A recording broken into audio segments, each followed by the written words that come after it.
I think we can all agree that it's important to budget our money. Otherwise, things may not get paid on time. Or we may run into a lot of debt, we may be late on our payments and ruin our credit rating. Well, a budget is only helpful if it is followed. It's one thing to make the budget, but it's another thing to follow it. But there is more than one way to budget. We can use various approaches and use our creativity in our budget as long as we achieve the end result. For example, some people have a creative approach to saving for a vacation. They'll put away $1 the first day, $2 the next day, $4 the next, etc. You'd be surprised how fast that adds up. Our financial budgets are just as unique as the people using them. And they need to have flexibility because unexpected things will always come up. It's Murphy's Law. The car will break down, the fridge will stop working, or something will cost more than you expected. Well, it's no different with our time budget. We've been planning out the projects in our quarterly time budget. Now it's time to follow that budget. But within that process, we can have some creativity. And it is very important to keep flexibility in our quarterly time budget. The important thing is that the end result is achieved, that everything gets done. Doesn't necessarily have to be done in the exact order as we originally listed it on our project list for the quarter. We're going to look at 5 different approaches to following a quarterly time budget.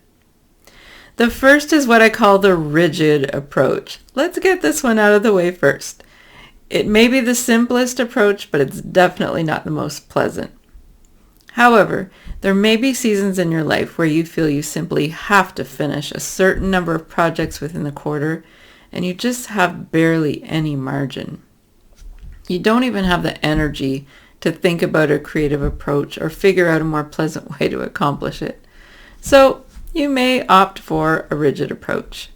You're just going to rely on the priority list that you made and simply attack projects in that exact order. And if you have no margin at all, then you have 2 choices. First, you might have to force yourself to stop working on that project when you reach the estimated hours. It's done. That might mean that some aspect of it didn't get done the way you hoped, or it's not as nice as you wanted it to be, but it will be done. The second choice is to work more than the hours you said you were going to work. But I don't recommend that you do that very often. It can lead to chronic stress and overwork. So hopefully you have enough margin that you don't have to use this rigid approach, but it is an option. The second approach I will call the avoid procrastination approach. Now, this is a unique way to tackle things if you have a project that's really important, but you have a tendency to put it off. What you're going to do is make it the priority of your week or the priority of your day, even if the deadline for it is later than other projects. For example, you could devote Mondays to the project that you tend to procrastinate on. Instead of leaving it till Friday and then saying, oh, well, I didn't have time to get to it again. Another option is to take the first 1 or 2 hours of each working day to make progress on that project you tend to put off. That way it's not going to get pushed aside off of your schedule because of interruptions or other things that come up during the day. So this avoid procrastination approach can be really helpful if you have something that you've been putting off.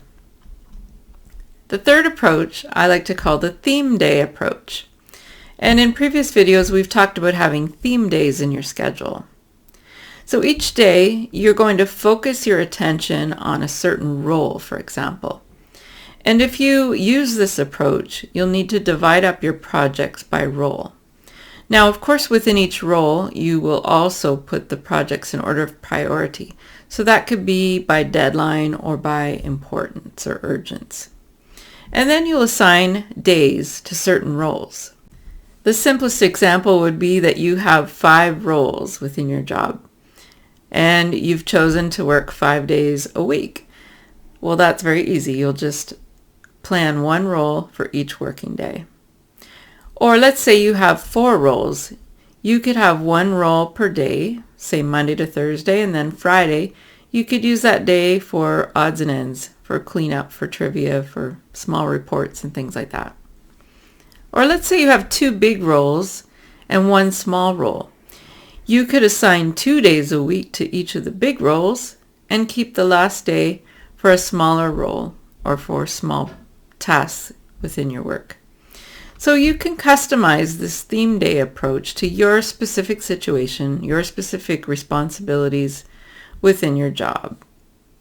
And something I find helpful when I'm putting my projects by role is to color code them. So each role has a certain color, I've assigned it. And then when I put things in my calendar, project items, I'll put them the same color, and then I can just drag them to the right day, the theme day that I'm working on that specific role. The 4th approach I call the deadline approach. Now, this approach might work well for you if you're really worried about meeting deadlines. You are afraid that you're going to maybe miss some or not have things done in time. So this approach can eliminate some stress, and it's pretty simple. You start working on the project that has the earliest deadline, and you keep working on it until you finish. And then you start the project with the next deadline. Now, this approach is assuming that you have pretty much full control over your schedule, over the order of work, and you can make all these decisions. And you could also adapt it. If you have 2 projects with similar deadlines, you might want to spend the morning on one project, the afternoon on the other, and do that all week. And that will give you some variety to your day if you find that it's hard to stay focused on one project for a great length of time without having an alternate activity. But you would just continue that until both were finished. And that's the deadline approach. The last approach we're going to talk about, I'm going to call it the easygoing approach. And you might find this one the most pleasant. Basically, you can choose whatever project from your list you want to work on in any given day based on your mood or whatever you feel inspired to do. Now, this can still be effective if you make sure you meet your goal of the number of project hours per day. So everything you work on within those specified project hours is going to be a project that's on your list. So simple math says that you will get all the projects done by the end of the quarter if you do this. The caveat, though, is you have to keep an eye on deadlines.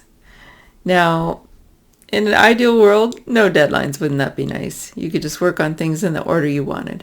But most of us have some projects with deadlines, so you got to keep an eye on that, and you might need to switch to another approach if you find that this is not working. But the idea behind this is that the hardest part of a project is always getting started. Often if we can just make ourselves get started, motivation will kick in shortly after. But that takes a lot of willpower, and we don't always have the energy for it. So if we are looking at, say, 4 possible projects we could work on, and number 1, no, don't want to do that. Number 2, not feeling it. Number 3, don't have all the information I need yet. Number 4, oh, yeah, that sounds interesting and exciting. I would recommend you go at it right away because the motivation might not strike again later. So if you feel highly motivated to work on a project, you might as well do it then and get that one out of the way because the hardest thing is always getting started. So we've looked at 5 approaches to following our quarterly time budget. The rigid approach, the avoid procrastination approach, the theme day approach, the deadline approach, and the easygoing approach. So I have a question for you. Which of these approaches to following a quarterly time budget appeals to you the most? Feel free to comment below. Which of these approaches to following a quarterly time budget appeals to you the most? Be sure to get your free quarterly time budget worksheet by clicking the link below in the comments. And stay tuned for more videos in this series about quarterly time budgeting.